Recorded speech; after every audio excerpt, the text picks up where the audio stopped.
How to not get zapped. Want to use a multimeter without blowing a fuse or frying your pride? Good. Let's fix the mistakes that get people in trouble fast. Old analog meters made you read a twitchy needle and guess. Digital meters just give you the number. Less art project, more useful. Checking voltage? Connect in parallel. Across the circuit, not through it. Sand easy. Checking current? That's series. You break the circuit and make the meter part of the path. This is where people start making expensive decisions. Here's the classic disaster. Leads in the amp jack, then probing for voltage. That's how you blow fuses and learn humility. Checking resistance? Power off. Ohms on a live circuit gives garbage readings and bad decisions. Negative reading on DC. Calm down.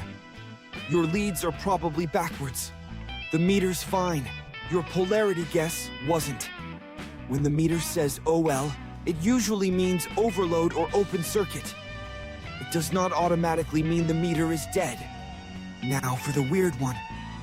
Phantom voltage.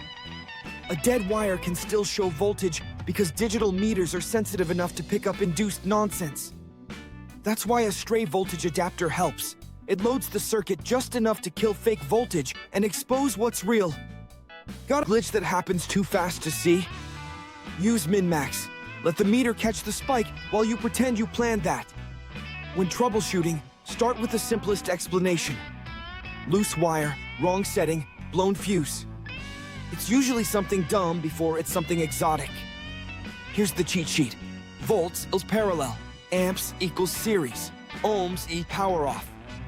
Memorize that, and you'll avoid half the stupid meter mistakes on Earth.